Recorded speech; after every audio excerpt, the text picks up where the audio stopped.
0856296048. Baiklah, pada kesempatan ini saya akan menampilkan presentasi mengenai kemampuan belajar sebagai tugas pengganti UAS, yaitu tugas 4B. Assalamualaikum, selamat pagi anak-anak. Waalaikumsalam, selamat pagi Bu. Bagaimana kabarnya hari ini? Baik Bu. Alhamdulillah. Baiklah, sebelum pembelajaran dimulai, marilah kita membaca doa terlebih dahulu. Doa yang akan dipimpin oleh ketua kelas. Kepada Edo, Ibu persilahkan. Selesai. Oke anak-anak, sebelum pembelajaran dimulai, Ibu akan mengambil absen kalian terlebih dahulu ya. Siapa yang hadir tunjuk tangannya ya. Ayu. Hadir Bu. Adit. Hadir Bu. Ani. Hadir Bu. Bunga. Hadir Bu. Caca. Hadir Bu. Ella. Hadir Bu. Hani. Hadir Bu. Rafka. Hadir Bu. Oke, sepertinya anak ibu hadir semua ya. Siapa yang bersemangat untuk pembelajaran hari ini? Saya Bu. Baik, sepertinya anak ibu pada semangat semua ya. Sekarang ibu mau nanya, ya siapa yang masih ingat apa pembelajaran kita minggu kemarin? Tentang alat tubuh Bu. Nah, betul sekali Sheila. Nah, sekarang kita akan belajar mengenai alat indera manusia. Anak ibu, siapa yang melihat matahari sebelum berangkat? Saya Bu. Kita melihat matahari menggunakan apa? Menggunakan mata Bu. Ya, betul. Kita melihat menggunakan mata. Nah, apa yang akan terjadi jika kita tidak bisa menggunakan mata kita? Maka semua penglihatan kita akan menjadi gelap Bu. Ya, betul anak-anak. Kita perlu menjaga kesehatan mata kita agar tetap bisa melihat. Nah, sekarang kita akan belajar mengenai alat indera beserta fungsinya dan cara perawatannya. Sekarang Ibu akan menjelaskan kepada kalian tentang alat indera. Apakah anak Ibu sudah tahu apa itu panca indera? Belum Bu. Baik, sekarang Ibu akan menjelaskan. Panca indera adalah alat tubuh manusia yang digunakan sebagai alat sensor dalam kehidupan sehari-hari. Alat indera terdiri dari 5 macam. Yang pertama ada hidung, kedua telinga, 3 kulit, 4 mata, 5 mulut. Sekarang ada yang tahu apa fungsi dari hidung? Untuk mencium bau Bu. Pintar sekali. Hidung berfungsi untuk mencium bau. Telinga berfungsi untuk sebagai alat pendengar. Kulit digunakan sebagai alat peraba, mata digunakan untuk melihat, mulut digunakan sebagai indera penginjak. Nah, sekarang Ibu ingin tanya sama kalian nih, apa yang akan terjadi jika kita tidak merawat telinga kita? Siapa yang bisa jawab? Saya Bu. Coba Asela. Maka pendengaran kita akan berkurang fungsinya. Bagus sekali anak-anak. Kita perlu menjaga kesehatan alat indera kita agar berfungsi dengan baik.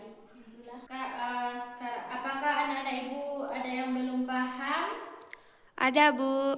Baik, sekarang coba kalian perhatikan ke depan supaya kalian lebih paham tentang alat indera dan cara merawatnya. Panca indera. Kita manusia mampu mengenali lingkungan sekitar dengan 5 alat indera yang kita miliki. Ada mata, hidung, mulut, telinga, dan kulit. Karena jumlahnya ada 5, maka dikenal dengan sebutan panca indera. Ada yang tahu masing-masing kegunaannya? Yuk kita bahas satu persatu. Mata berfungsi untuk melihat atau sebagai indera penglihatan. Bagian mata seperti alis, kelopak, dan bulu mata berfungsi melindungi mata dari keringat dan debu. Pada kelopak atas juga terdapat kelenjar air mata yang mencegah mata kering dan iritasi. Sebagian bola mata juga tampak dari luar. Yang berwarna putih adalah lapisan terluar dinding bola mata yang disebut sklera. Di bagian tengah terdapat lingkaran berwarna yang disebut dengan iris. Bagaimana mata bisa melihat? Mata dapat melihat sebuah benda jika ada cahaya. Sebagian cahaya yang mengenai permukaan benda akan dipantulkan dan ditangkap oleh mata. Cahaya yang ditangkap akan menembus kornea mata dan diteruskan melalui pupil. Lubang pupil dapat melebar atau mengecil tergantung pada banyaknya cahaya. Jika menerima cahaya terang, pupil akan mengecil. Sebaliknya, jika menerima cahaya redup, pupil akan melebar. Lubang pupil dapat berubah-ubah karena diatur oleh otot pada iris. Setelah melalui pupil, cahaya akan mengenai lensa mata dan dibiaskan. Lensa memiliki daya akomodasi atau kemampuan mencembung dan memiping. Lensa mata berfungsi mengatur cahaya agar jatuh tepat di retina. Rangsangan cahaya yang jatuh di retina kemudian dikirim ke otak melalui saraf. Otak akan mengolahnya agar mata kita dapat melihat benda. Hidung berfungsi untuk mencium bau atau sebagai indera penciuman. Bau akan masuk melalui lubang hidung, kemudian mengenai ujung-ujung saraf yang terletak di langit-langit rongga hidung. Rangsangan bau akan dikirim ke otak untuk diolah agar hidung kita dapat mencium bau. Lidah berfungsi untuk mengecap rasa atau sebagai indera pengecap. Lidah ada di dalam rongga mulut. Pada permukaan lidah terdapat tonjolan-tonjolan yang disebut papila. Setiap papila memiliki kumpulan kuncup pengecap. Di dalam kuncup pengecap terdapat ujung-ujung saraf yang dapat menerima rangsangan rasa makanan. Rangsangan tersebut kemudian dikirim ke otak. Lidah kita dapat mengenali berbagai rasa seperti manis, pahit, asam, dan asin. Apakah benar lidah memang memiliki pembagian zona rasa seperti ini? Menurut analisis terbaru, pembagian ini tidak tepat karena semua bagian lidah mampu mengenali semua rasa. Bagaimana dengan rasa pedas? Pedas bukan termasuk jenis rasa. Pedas adalah sensasi panas dan terbakar yang timbul karena lidah mengalami iritasi. Telinga berfungsi untuk mendengar bunyi atau sebagai indera pendengaran. Gelombang bunyi ditangkap oleh daun telinga dan masuk ke lubang telinga serta saluran telinga. Gelombang kemudian menyebabkan getaran pada gendang telinga. Getaran kemudian diteruskan ke 3 tulang pendengaran, yaitu tulang martil, landasan, dan sanggurdi. Getaran dari tulang pendengaran akan diteruskan ke cairan di dalam koklea. Getaran cairan koklea akan merangsang ujung-ujung saraf pendengaran. Rangsangan bunyi kemudian dikirim ke otak agar telinga dapat mendengar bunyi. Tekanan di dalam dan luar telinga dijaga agar tetap seimbang oleh saluran eustachius. Saluran eustachius biasanya tertutup dan hanya terbuka saat kita menguap, mengunyah, dan menelan makanan. Telinga ternyata bukan hanya berfungsi sebagai alat pendengaran, tetapi juga alat keseimbangan. Bagian yang berperan adalah saluran setengah lingkaran. Kulit berfungsi sebagai indera peraba. Seluruh tubuh kita dilapisi oleh kulit. Kulit dapat mendeteksi adanya rangsangan panas, dingin, tekanan, dan sentuhan. Pada lapisan kulit terdapat ujung-ujung saraf yang akan mengirim rangsangan ke otak. Setelah belajar tentang panca indera, kita pantas bersyukur ya atas anugerah panca indera yang kita punyai. Salah satu cara bersyukur adalah dengan menggunakan panca indera untuk kegiatan yang positif. Misalnya membaca buku dan menyimak pelajaran. Panca indera juga harus dirawat agar tetap berfungsi dengan baik. Contohnya, jangan terlalu lama bermain ponsel dan makan makanan yang kaya vitamin A untuk menjaga kesehatan mata. Atau hindari kebiasaan mendengarkan musik yang terlalu kencang untuk menjaga kesehatan telinga. Saat bermain congklak, alat indera apa saja yang kamu butuhkan? A. Mata dan kulit. B. Mata dan hidung. C. Telinga dan lidah. D. Telinga dan hidung. Baik anak-anak, sekarang perhatikan kembali ke depan. Kita fokus kembali kepada pembelajaran. Tadi kan kalian sudah menonton video yang udah Ibu tayangkan. Sekarang coba siapa yang bisa menjawab pertanyaan dari video tadi? Alat indera apa yang kita gunakan dalam bermain congklak? Ayo, siapa yang bisa menjawab? Nanti siapa yang bisa menjawab akan Ibu kasih bintang. Mata dan kulit, Bu. Bagus, pintar sekali. Dalam permainan congklak, kita menggunakan mata untuk melihat dan kulit sebagai indera peraba. Baik anak-anak Ibu, apakah kalian di sini suka coklat? Suka, Bu. Apa yang kalian rasakan ketika memakan coklat? Rasa manis, Bu. Iya, rasa manis. Nah, kira-kira apa yang akan kalian rasakan jika lidah kalian tidak berfungsi dengan baik? Tidak merasakan apa-apa, Bu. Betul sekali anak-anak. Bayangkan jika lidah kita tidak berfungsi dengan baik, kita tidak dapat mengecap rasa asin, manis, pedas, ataupun rasa pahit. Nah, jadi kita perlu menjaga kesehatan dari alat indera kita, anak-anak.